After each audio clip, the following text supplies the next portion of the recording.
In the early decades of the 20th century, lunch in America was not designed by corporations, nutritionists, or billion-dollar restaurant chains.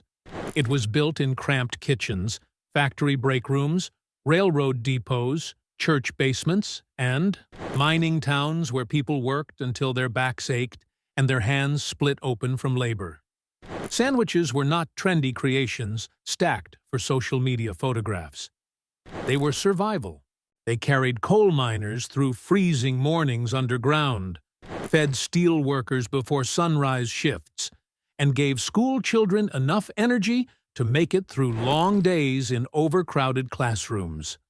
A loaf of bread, a few leftovers, and whatever could be stretched across a table often became the meal that held a family together.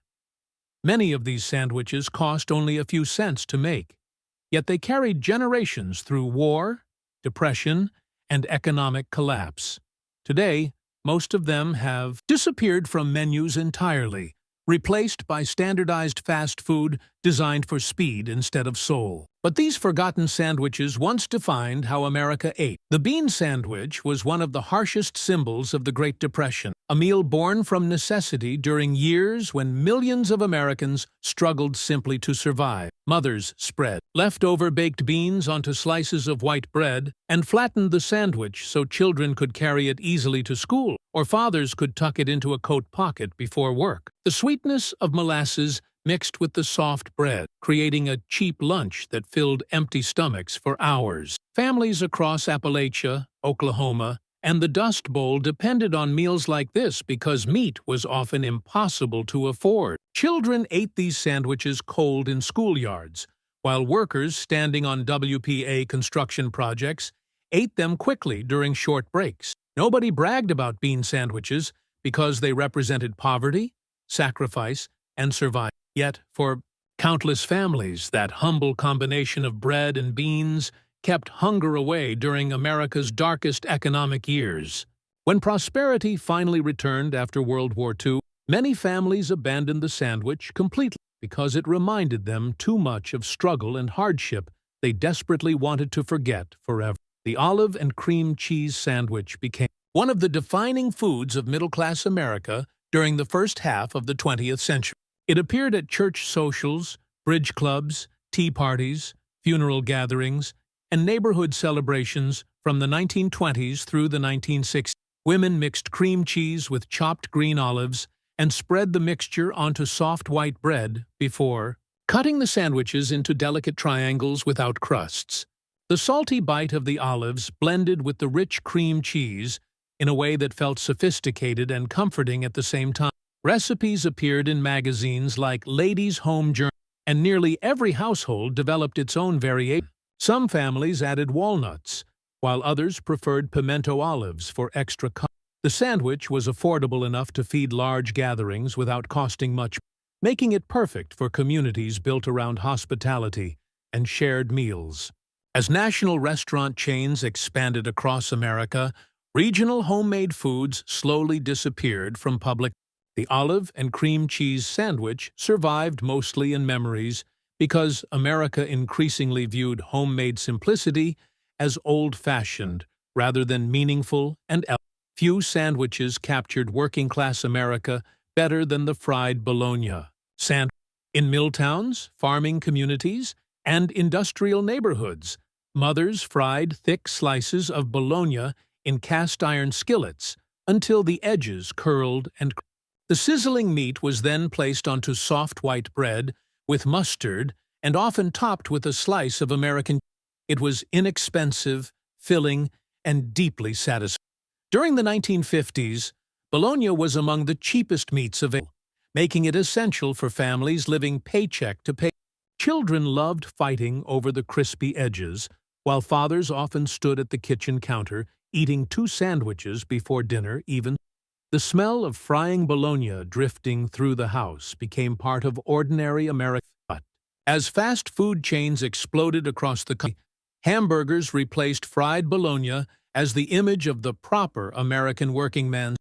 Bologna slowly became associated with poverty instead of. Yet anyone who has tasted a perfectly fried bologna sandwich knows it delivers a rich, smoky flavor and honesty that modern fast food rarely comes close to matching. The sardine sandwich once fueled America's waterfront workers from Maine harbors to California docks. Longshoremen, fishermen, and laborers opened tins of sardines packed in oil and layered the small silver fish across dark rye bread with onions and lemon. Sardines were among the cheapest proteins available in the 1940s, making them essential for workers surviving on difficult.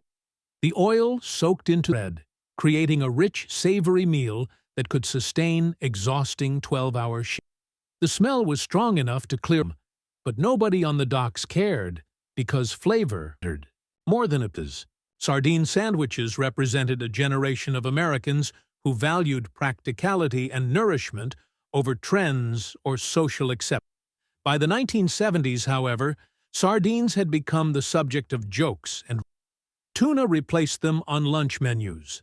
Because Americans increasingly preferred mild flavors that did not chill them, the sardine sandwich disappeared not because it failed as food, but because America became embarrassed by meals associated with harbor, immigrant culture, and the realities of working-class survival in industrial cities and fishing. The Western sandwich was once a railroad staple that fed travelers, engineers, and cowboys crossing America's grain. Scrambled eggs mixed with diced ham, peppers, and onions were folded between slices of toast, creating a portable meal that workers could eat quickly before boarding. Railroad dining cars and Harvey House restaurants served Western sandwiches from the late 19th century through the 90s. The peppers and onions originally helped hide the taste of eggs that had traveled long distances without refrigeration, turning necessity into culinary invention.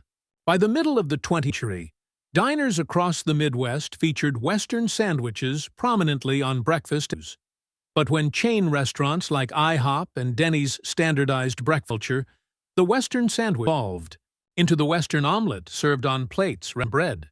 The portable working man's meal slowly vanished from America stopped valuing sturdy handheld foods built for movement labor, replacing them instead with oversized restaurant breakfasts designed for comfort and convenience, rather than practicality and efficiency during long, demanding workdays across. The peanut butter and bacon sandwich sounded strange even decades ago, yet it became a beloved diner classic across the South. Crispy bacon layered over thick peanut butter created a combination of smoke and creamy sweetness that diners in Memphis and Nashville served for years before Elvis Presley. During the 1930s and 1940s, peanut and bacon were affordable staples in many households, making the sandwich both practical and indulgent in time. Diner cooks understood something modern nutrition culture often forgets. Comfort matters as much as health sticks. The richness of peanut butter balanced perfectly against the crisp salt bacon, producing a flavor combination that felt deeply. But by the 1980s, nutritionists began warning Americans about fat and cholesterol, transforming the sandwich from comfort food into a symbol of unhealthy eats. America never stopped bacon, but increasingly became afraid of traditional indulgent meals that generations once enjoyed without guilt. The peanut butter and bacon sandwich survived mostly through nostalgia, instead of remaining part of everyday lunch culture. The pepper and egg sandwich held enormous importance in Italian-American communities during Lent, especially in cities like Chicago, Providence. Mothers fried long green peppers in olive oil before scrambling eggs directly into the pan and piling the mixture onto crusty Italian bread. The oil soaked into the bread while the sweetness of softened peppers blended perfect eggs. It was simple, inexpensive, and deeply tied to tradition. Every Friday during Lent, the smell of frying peppers drifted through Italian neighborhoods as children returned home from school, knowing exactly what awaited them. The sandwich required no meat or cheese, making it both practical and appropriate. Yet when fast food chains introduced fish sandwiches as convenient alternatives, traditional meals like pepper and egg slowly disappeared from routines. Corporate convenience replaced neighborhood traditions past generations. Today, many younger Americans have never even heard of the sandwich, despite its central role in Italian-American culture for decades. Its decline reflects the broader disappearance of neighborhood food traditions once closely tied to religion, family rituals, and immigrant identity through America. Creamed chipped beef on toast became one of the defining meals of America's military operations. Soldiers from World War I through the Korean War ate dried beef shredded into thick white gravy poured over toast for breakfast and dinner. Cheap, filling, and easy to prepare quantities. It sustained millions of service wartime. When veterans returned home, many requested the dish because it reminded them of familiarity and survival during uncertain years. Diners across the country adopted it as a regular blue plate special throughout the 1950s and 1960s. The gravy was salty, peppery, and rich, soaking into the toast in a way that created pure comfort food. Yet, as dining culture shifted toward trendy restaurant concepts and fast casual meals, creamed chipped beef began to sound outdated and unappealing to younger generations. The dish slowly retreated into veterans' halls and VFW posts, where older men still gathered to eat and remember. Its disappearance reveals how certain foods vanish alongside the people who carried emotional connections to them. Once those generations pass away, the meals tied to their experiences often fade with them permanently from public memory. The loose meat sandwich once dominated the upper Midwest and directly influenced the development of modern fast food. 1926, a butcher in Iowa named Fred Angel began serving seasoned loose ground beef on buns without forming patties. The meat remained crumbly and juicy, allowing flavors to spread through every bite instead of being compressed into uniform hamburgers. Customers often needed spoons to catch falling beef while eating. Small-town restaurants across Iowa, Minnesota, and Illinois embraced the sandwich because it was affordable, satisfying, and deeply connected to regional identity. Then Ray Kroc and McDonald's transformed hamburgers into standardized products that could be replicated identically nationwide. The loose meat sandwich, with all its messy individuality and regional charm, could not compete against national advertising and corporate efficiency. What makes this story tragic is that fast food studied the loose meat concept carefully before replacing it with something cheaper, simpler, and easier to mass-produce. America abandoned regional creativity in favor of uniformity. The sandwich, that helped inspire the fast food revolution, ultimately became one of its first casualties during the rapid corporate expansion of American dining culture. The Dagwood sandwich represented abundance and optimism during the years following the Great Depression and World War II, named after the comic strip character Dagwood Bumstead. The sandwich stacked towering layers of cold cuts, cheese, lettuce, tomatoes, pickles, and leftovers into enormous creations that often barely fit between slices of bread. Families built Dagwoods at home as symbols of prosperity after years of rationing and economic hardship. Every layer represented excess and celebration. There was no official recipe because the sandwich existed purely as an expression of whatever a family happened to have available in abundance. Fathers constructed them proudly, while children watched in amazement. Deli counters and diners across America sold Dagwoods throughout the 1940s and 1950s, turning them into cultural icons. But when chains like Subway and Blimpie emerged during the 1960s, the towering sandwich became standardized into the modern submarine sandwich. The corporate version removed the spontaneity and personality that once defined the Dagwood. America traded homemade creativity for predictable assembly line efficiency. The original Dagwood faded because national chains convinced people convenience mattered more than individuality and imagination in the meals they consumed daily. Liverwurst on rye bread once stood at the center of immigrant working-class lunch culture in cities across America. German and Eastern European immigrants brought liver sausage traditions with them during the late 19th century, and by the 1920s, liverwurst sandwiches appeared in delis from New York to Milwaukee. Thick spreads of liverwurst layered onto rye or pumpernickel bread with raw onion and mustard created intensely savory lunches carried by steelworkers, meat packers, and factory employees. The sandwich was cheap, filling, and packed with flavor. Raw onion cut sharply through the richness, while mustard added brightness and heat.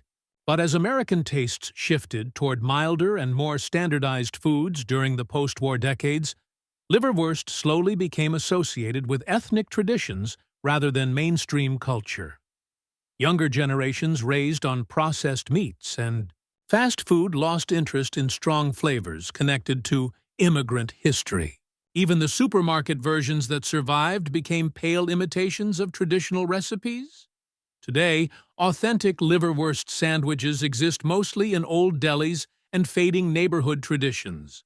Their decline reflects America's gradual movement away from bold regional immigrant cuisines toward safer, more commercially marketable food products lacking historical and cultural depth. The hot brown from Louisville, Kentucky, once ranked among America's greatest restaurant sandwiches.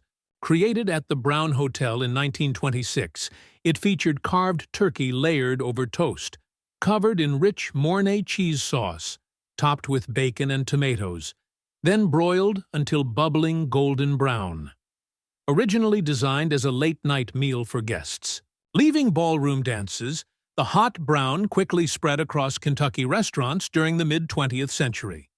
Unlike modern processed turkey sandwiches, the hot brown demanded real cooking skill. Fresh turkey, proper cheese sauce, and careful broiling were essential. It represented a period when restaurants still prioritized craftsmanship over speed. But when fast food chains introduced cheap turkey sandwiches made with processed deli meat and packaged condiments during the 1970s, elaborate dishes like the hot brown began disappearing outside their home regions. Most Americans today have never even heard of it. The sandwich survived primarily in Louisville because it remained tied to local pride and culinary identity. Its decline demonstrates how convenience and mass production gradually pushed many labor-intensive regional specialties out of mainstream American dining, replacing them with cheaper and far less memorable alternatives nationwide. The tongue sandwich once occupied a place of honor in Jewish delis throughout America. Beef tongue, slowly simmered until tender, and sliced thin onto rye bread with spicy mustard, delivered a rich beef flavor unlike any other deli meat. During the mid-20th century, legendary delis such as Katz's in New York served tongue sandwiches alongside pastrami and corned beef to packed lunch counters filled with workers, immigrants, and families. The texture was silky and deeply satisfying. Yet over time, younger generations became uncomfortable with the idea of eating a cut of meat they could identify anatomically. The word tongue itself became a psychological barrier. As deli culture declined and processed convenience foods gained dominance, fewer customers ordered traditional sandwiches tied to old immigrant foodways. Many delis simply stopped carrying tongue altogether because demand collapsed. America increasingly preferred sanitized meats disconnected from the realities of animal anatomy or traditional cooking methods.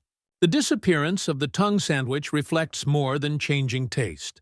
It reveals a broader cultural shift away from foods requiring openness, curiosity, and acceptance of culinary traditions that once connected immigrant communities across the country through shared meals and neighborhood gathering places.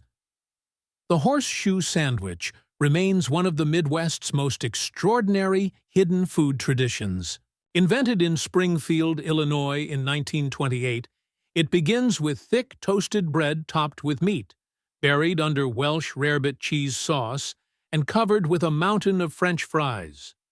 Heavy, rich, and unapologetically excessive, the horseshoe provided enough calories to sustain laborers through long days of physical work. Every restaurant in Springfield developed its own version, and debates over the best horseshoe became matters of local pride. Yet despite its popularity within central Illinois, the sandwich never spread nationally because it resisted standardization. It was too messy, too regional, and too dependent on fresh preparation for major chains to mass market effectively. Ironically, the same qualities that prevented its corporate expansion also preserved its authenticity. Unlike many forgotten sandwiches that disappeared entirely, the horseshoe survived because it remained fiercely local. Its story illustrates the tension between regional identity and national commercialization in American food culture.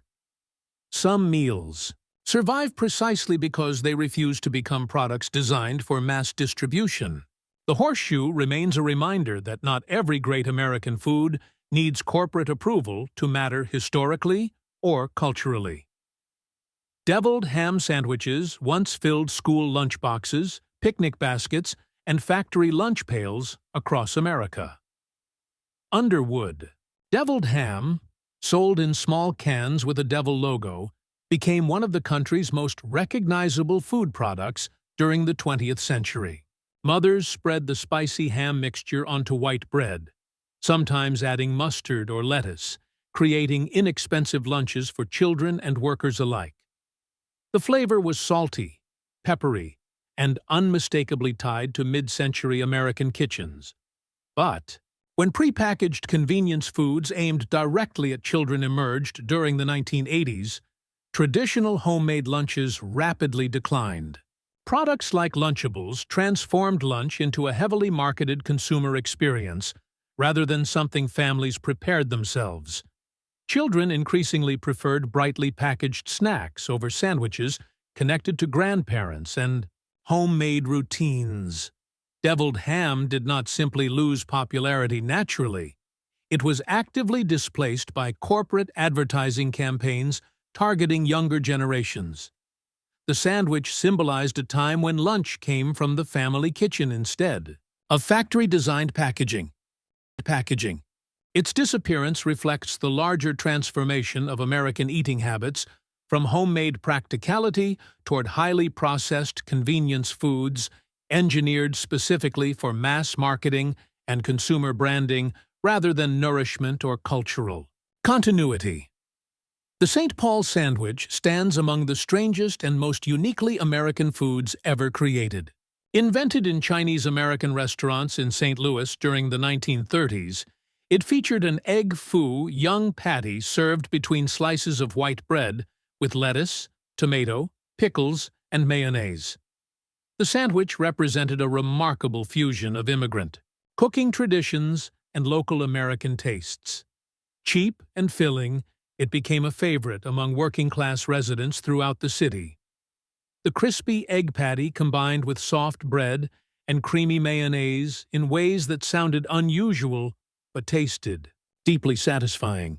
Yet, as Chinese-American restaurants modernized menus around nationally popular dishes like sesame chicken and General Tso's, regional specialties like the St. Paul sandwich gradually disappeared.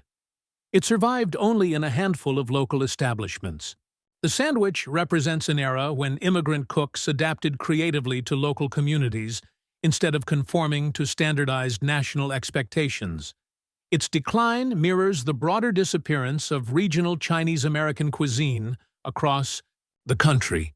America increasingly demanded predictable menu items recognizable everywhere, leaving little space for local immigrant inventions that once gave cities distinctive culinary identities rooted in cultural exchange and working-class neighborhoods. The Cheese Dream was once America's original grilled cheese sandwich, and many food historians argue it tasted far better than the modern version. Diners served open-faced slices of bread topped with cheese under broilers until the surface blistered, browned, and bubbled into a crispy golden layer. Unlike pan-fried grilled cheese, the cheese dream developed texture across the entire surface. Through direct radiant heat, scientists studying food chemistry later confirmed that broiling creates unique Maillard reactions impossible to reproduce on flat griddles. During the 1920s through the 1950s, cheese dreams appeared in diners nationwide for only a few cents. But as restaurant kitchens prioritized speed and efficiency during the rise of fast food culture, closed grilled cheese sandwiches cooked quickly on flat-top grills replaced the slower broiled version. Convenience once again defeated craftsmanship. The cheese dream faded almost entirely from public memory despite offering superior flavor and texture. Its disappearance perfectly captures how American food culture often sacrifices quality for speed.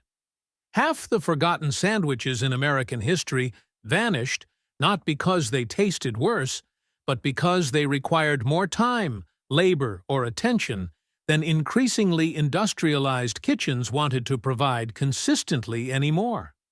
The pimento cheese sandwich once symbolized Southern hospitality and comfort across countless front porches, church gatherings, and summer picnics.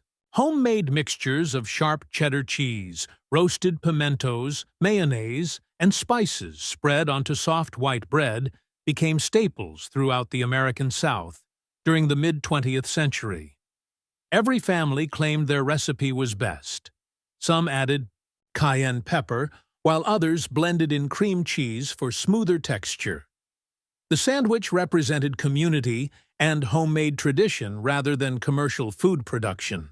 Yet as national restaurant chains expanded standardized menus nationwide, regional specialties like pimento cheese retreated into church basements and family reunions. Modern supermarket tubs of processed pimento cheese replaced hand-grated cheddar and carefully mixed family recipes. What disappeared was not just flavor, but personal connection. Homemade pimento cheese reflected the labor and care of specific individuals whose recipes carried generations of family history. Today, while the sandwich still exists, many younger Americans encounter only mass-produced versions, stripped of the richness and individuality that once made it beloved. The decline of authentic pimento cheese sandwiches reflects America's broader shift away from regional homemade foods toward industrial products designed for shelf stability instead of emotional or cultural significance. The fried brain sandwich once defined St. Louis tavern culture and demonstrated an era when Americans wasted almost nothing from an animal. Thin slices of calf brains battered and fried until golden created surprisingly rich sandwiches served on buns with onions, mustard, and pickles. From the late 19th century through the 1980s, taverns across St. Louis treated brain sandwiches as ordinary working-class meals. Customers described the texture as creamy and delicate beneath the crisp fried coating. But public fears surrounding mad cow disease during the 1990s devastated the tradition. Government restrictions limited cattle brain sales, while widespread panic convinced many Americans to avoid the dish entirely, despite the disease never affecting ordinary diners in the United States.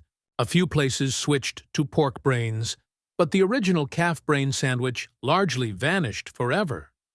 Its disappearance reveals how quickly entire food traditions can collapse under fear and regulation. America once embraced nose-to-tail eating, practices rooted in thrift and practicality. Modern consumers increasingly reject foods connected too visibly to animal anatomy. The fried brain sandwich became a casualty not of taste, but of cultural discomfort and public anxiety surrounding industrial food safety during the late 20th century. The meatloaf sandwich may be the purest symbol of leftover culture in 20th century America. Families stretched ground beef with breadcrumbs, onions, eggs, and seasoning to create hearty meatloaf dinners on Sunday nights.